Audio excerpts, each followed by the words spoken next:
ஒரு கல்யாணம் ஆகாத ஆணுக்கு அடிவயிறு விதப்பையில் வலி வந்திருக்கு.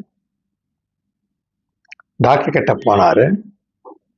டாக்டர் பார்த்துட்டு அவருடைய விதை ட்விஸ்ட் ஆயிடுச்சு. ஆங்கிலத்தில் சொல்லப்போனால் டெஸ்டிகுலர் டார்ஷன். அது எடுத்து தான் ஆப்ரேட் பண்ணி தான் எடுத்துடணும். அது இருந்தால் உனக்கு உயிருக்கு ஆபத்துன்னு சொல்லியிருந்தார். வலியும் தாங்க முடியல.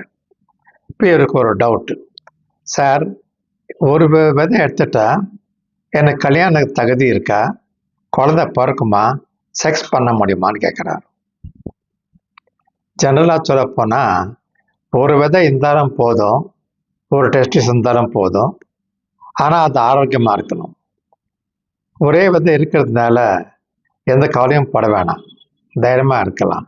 நான் சொன்ன மாதிரி ஆரோக்கியமாக இருக்கணும். பட் நீங்கள் பண்ணி தான் ஆகணும். ஏன்னா டாக்டரை பரீட்சை பண்ணி பார்த்துருக்காரு.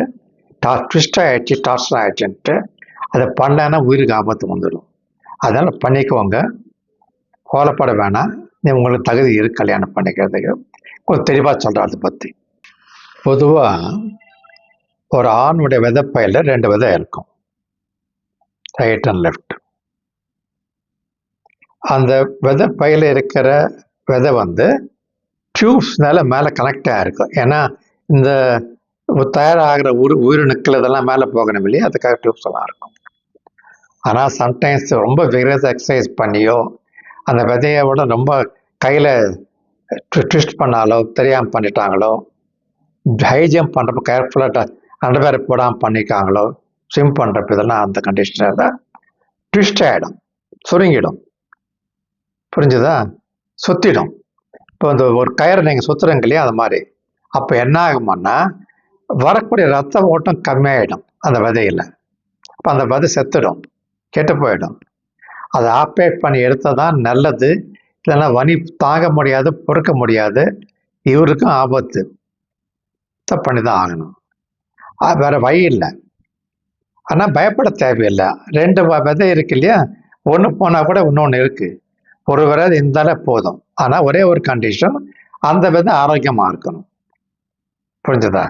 ஏன்னா தேவைப்பட்ட அளவுக்கு ஆண் ஹார்மோன் டெஸ்டோஸ்டெரான் தயார் பண்ணணும், 2வது உயிரணுக்கள் தயார் பண்ணணும். அது ஆரோக்கியமாக இருந்தால் தான் அதை பண்ண முடியும். டெஸ்டோஸ்டெரான் லெவல், ஆணுடைய ஹார்மோன் லெவலு அது நல்லா தயார் பண்ணியிருந்தால் கவலைப்பட தேவையில்லை. அவர் செக்ஸ் ஆர்வமும் இருக்கும், பிறப்புத்தன்மையும் வரும், நீடிக்கும். கண்டிப்பாக செக்ஸை ஈடுபடலாம். அதனால் அவர் தகுதி இல்லைன்னு கல்யாணத்துக்கு நான் சொல்ல முடியாது. உங்களுக்கு அப்படி சந்தேகம் இருந்ததுன்னா உங்கள் டாக்டர்கிட்டயே சொல்லி 2 டெஸ்ட் பண்ணிக்கலாம்.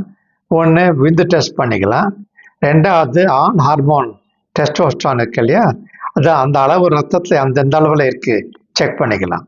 அதெல்லாம் நார்மலாக இருந்தால் கவலைப்பட தேவையில்லை. அதில் ஏதாவது கோளாறு இருந்ததுன்னா உங்கள் டாக்டர் அதை கண்டுபிடிச்சி அதுக்கு தக்க மருந்தை மாற்ற கொடுப்பாங்க, கவலைப்பட வேணாம். பட் இந்த மாதிரி வேறு வழி இல்லை. ட்விஸ்ட் ஆனதுனால, டார்ஷன் ஆகிருக்கிறதுனால நீங்கள் பண்ணி தான் ஆகணும். கவலைப்படாமல் பண்ணிக்கோங்க. மொட்டை டெஸ்ட்டும் பண்ணிக்கோங்க. நான் சொல்ல மாதிரி டெஸ்டோஸ்டெரான் ஹார்மோன் இதை பண்ணிக்கோங்க, நல்லபடியாக நடக்கும். கல்யாணமும் பண்ணிக்கலாம், செக்ஸை ஈடுபடலாம். தைரியமாக இருங்க.